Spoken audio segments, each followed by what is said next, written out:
seja bem-vindo ou bem-vinda ao nosso canal Nihongo de Cada Dia. Esta é a primeira aula, meu nome é Marcos Sarubi e eu espero que você possa aproveitar o máximo de conteúdo possível desta aula. Essa aula é uma iniciativa para que muitas pessoas possam ter acesso ao conhecimento da língua japonesa de alguma forma e de forma 100% gratuita, tá? No final das aulas, ou agora mesmo, enquanto você assiste, você pode estar baixando o material desta aula, tá? Eu sempre vou disponibilizar no link abaixo, na descrição, você pode ir lá. E se você gosta desse conteúdo, nos acompanhe aqui no canal, né? Inscreva-se no canal se você gosta desse tipo de conteúdo. Essa é a primeira aula e é a minha primeira vez também gravando uma aula, então erros podem acontecer. Vamos lá para a nossa aula.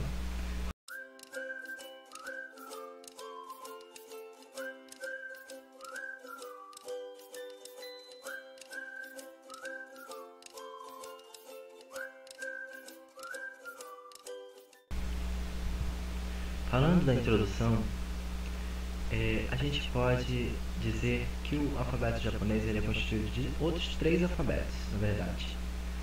Existem 3 alfabetos. O primeiro, hiragana, depois katakana e o kanji. Esses 3, os 3 são bem utilizados. Você precisa sim, se você quer dominar a língua japonesa, se você quer se comunicar em japonês, é sim necessário que você aprenda os 3, tá? Mas não se afobe. Vá no seu ritmo e você consegue chegar lá. O hiragana e o katakana, ambos possuem 46 caracteres, tá? Enquanto que o kanji ele já explora ali uns 2.000 a 3.000, tá bom? Ou seja, é bastante mesmo, mas foque mais no hiragana e no katakana por enquanto.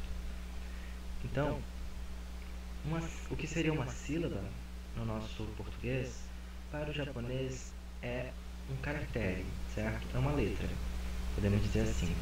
Por exemplo, o som de K. K é a junção da consoante K e da vogal A no português, seria assim, né? Mas, quando a gente está falando de japonês, o K, que seria uma sílaba em português, na verdade é uma letra, né? É uma letra em japonês, tá? A maioria das sílabas que a gente conhece em português, na verdade, em japonês seriam letras, na verdade, tá? A principal diferença de uso, né? O katakana é um alfabeto mais utilizado para escrever nomes de países, palavras estrangeiras e nomes de produtos e onomatopeias, tá? Então, você sempre verá palavras estrangeiras, que não são de origem japonesa, escrito com o katakana. Já o kanji, ele é um conjunto de símbolos que representam ideias, conceitos e também podem ter mais de significado, né? Veremos mais à frente, então me acompanhe aí.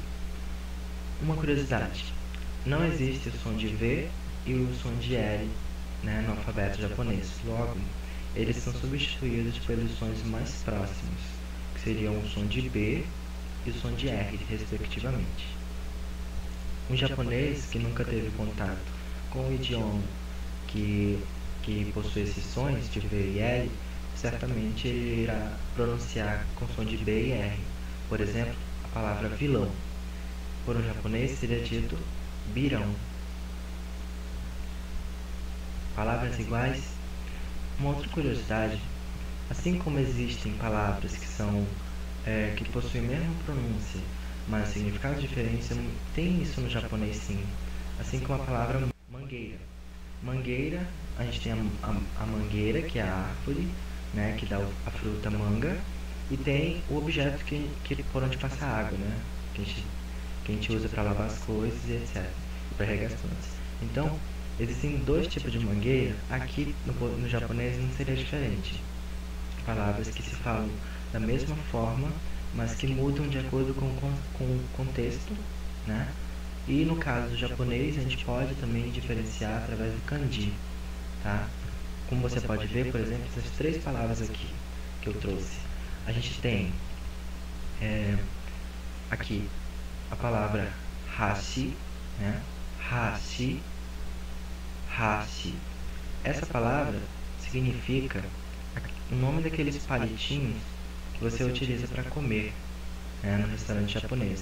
Se você nunca viu, você pode pesquisar na internet também e escrever assim, hashi mesmo. E aí você vai ver que hashi seria aqueles palitinhos que você usa para comer. Se você já viu um japonês comendo, ele pega macarrão com aquilo, sushi, tudo bem? E a gente tem essas outras duas aqui. O que seriam essas outras duas, né? Observe a pronúncia dessa aqui. Hashi, hashi. E a segunda, hashi, hashi. Ou seja, as duas possuem pronúncias iguais. Mas como que a gente vai diferenciar então? Pelo acento tônico com uma partícula. No caso seria a partícula H, né? Ficou meio feinho, né? Mas é essa partícula aqui que vocês vão aprender em outra aula, tá? Se pronuncia H. Essa partícula ela entrará depois logo da palavra. Então aqui onde está em negrito é onde tem o acento tônico, que é onde você fala com mais força. Então aqui é ha-shi, né? Você pronuncia o shi com menos força. Então isso já te permite diferenciar essa palavra dessas outras duas. E essas duas, como que a gente vai diferenciar entre elas?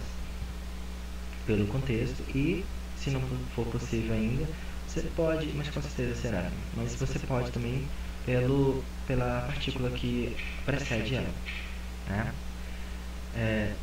Qual seria? H, por exemplo.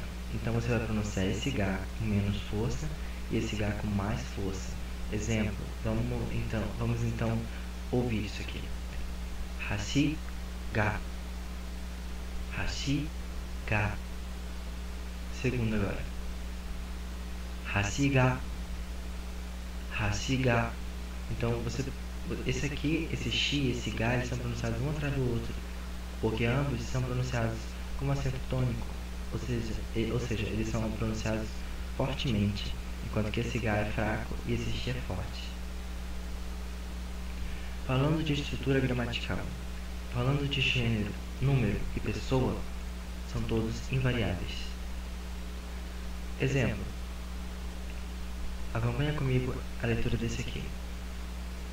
Kare wa Brazil-jin desu.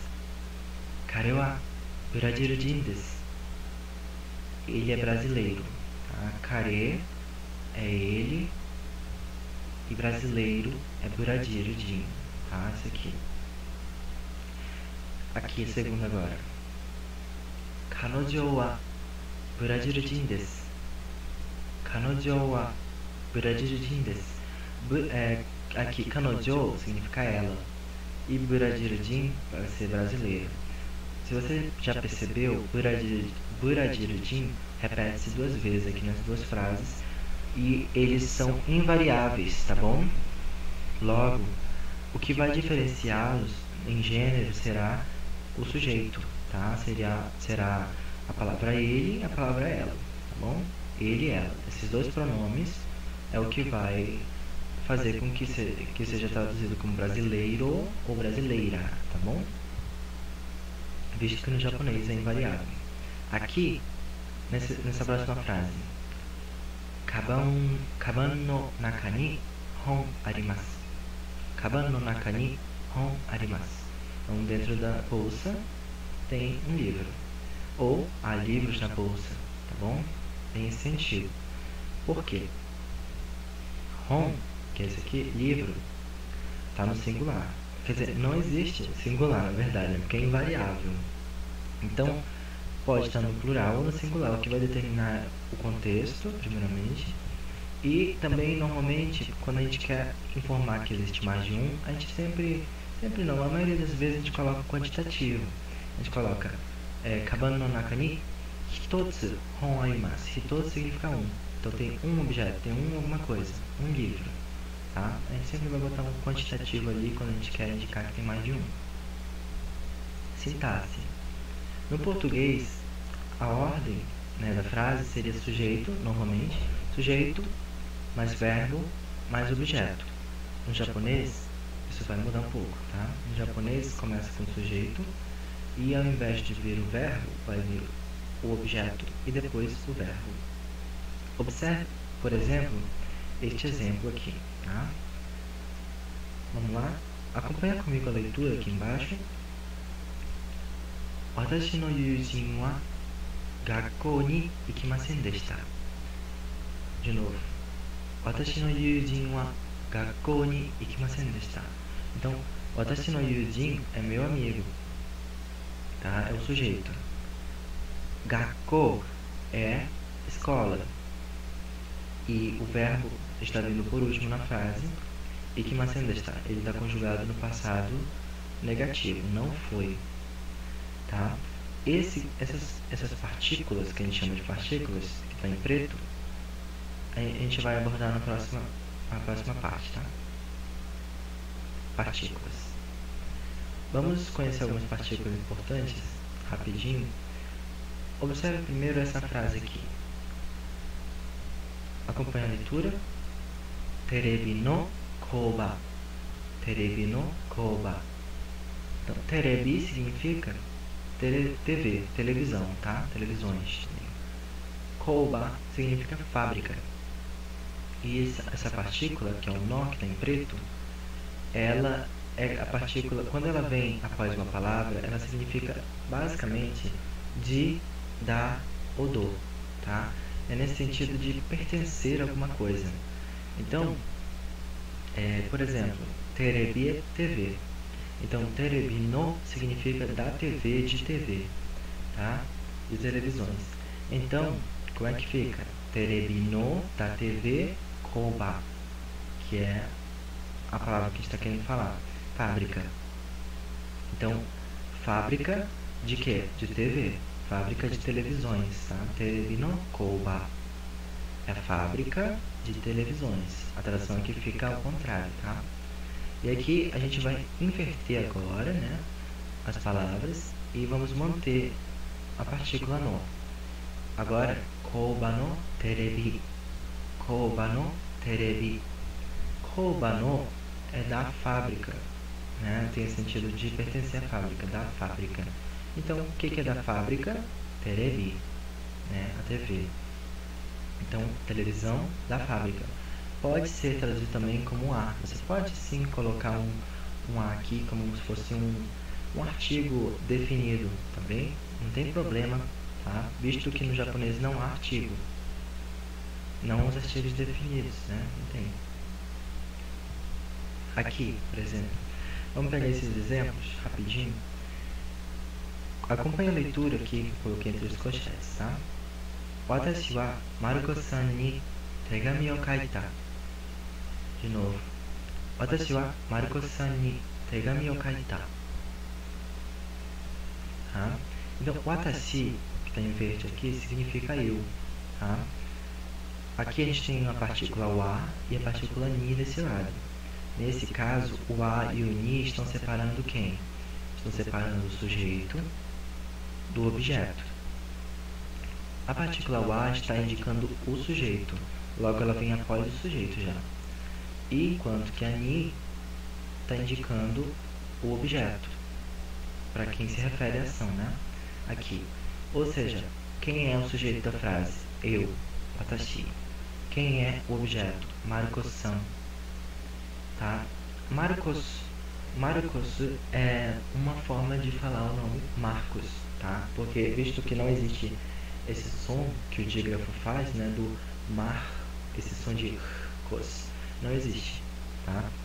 Então eles vão adaptar isso e vai ficar rukosu, tá bom? Vai ficar marukosu. Esse san, ele é usado em questão de respeito, tá? No japonês isso é muito comum, tanto é que virou um hábito. A gente utiliza o san depois do nome, né, de alguém, para a gente mostrar respeito. A tradução seria mais ou menos senhor, né? Seria senhor, senhora, tá? Senhor, senhora, alguma coisa. Então você vai colocar um nome da pessoa e vai colocar san depois. Isso não serve só para nome também. Uma curiosidade é que isso também serve para título. Por exemplo, kachou, que significa chefe, né? Kachou é chefe, você pode chamar seu chefe e colocar o san. Kachou-san. Seria uma forma mais respeitosa de chamar chefe. Então, continuando, aqui é a segunda frase. Acompanha comigo a leitura, aqui embaixo, né? Maruko-san wa watashi ni tegami o kaita. Maruko-san wa watashi ni tegami o kaita. Então, Maruko-san wa. Então, a partícula wa está indicando aqui quem é o sujeito da frase. E a partícula ni está indicando quem é o objeto. Que no caso é eu. Sou eu, né? É o watashi. Então, aqui está tegami o kaita. Significa escrever uma carta. Observe que mudamos de posição aqui apenas o sujeito e o objeto. Logo, enquanto que na primeira tradução seria eu escrevi uma carta para o Marcos, agora o Marcos escreveu uma carta para mim. Tá? Lembrando, a tradução, ela às vezes se torna um pouco subjetiva, né? De certo modo, que não existe uma tradução tão equivalente em japonês. Então, às vezes, a gente precisa mesmo se adequar às regras gramaticais da língua portuguesa ao traduzir uma palavra em japonês. Por exemplo, eu poderia dizer essa frase de outra forma. O Marcos me escreveu uma carta. Olha só, viu como é diferente de escrever uma carta para mim? É a mesma coisa, né? Só muda uma forma de traduzir, tá? Então não se preocupe com isso ainda. Isso é só para mostrar para vocês que existe, né? Então, aqui eu tenho 3 frases que têm o mesmo sentido, mas que se lê de forma não se lê de forma, tá em ordem diferente, né? Eu vou ler a primeira. Essa primeira. Haha ni watashi wa tegami o kaita. Segunda. Tegami o watashi wa haha ni kaita. A terceira aqui, né? Haha ni tegami o watashi wa kaita, né? Haha ni. Observe aqui a partícula ni. Tegami o watashi wa. Então, você observa primeiro que o verbo sempre vem por último na frase. Isso é uma regra mesmo. No japonês sempre vem por último, tá? Mas os outros não, eles podem mudar de posição. Desde que, aqui ó, viu? A partícula se mantenha estável. A partícula ela precisa continuar nas suas devidas posições logo depois da palavra que ela está fazendo uma ação ali, né? Reagindo. Então, a tradução das 3 seria: eu escrevi uma carta para minha mãe. Tá? Aqui a gente tem o alfabeto hiragana, né? É o primeiro alfabeto. É extremamente essencial que você saiba, até aqui pelo menos, né? Esse aqui é o alfabeto básico, tá? Da parte aqui.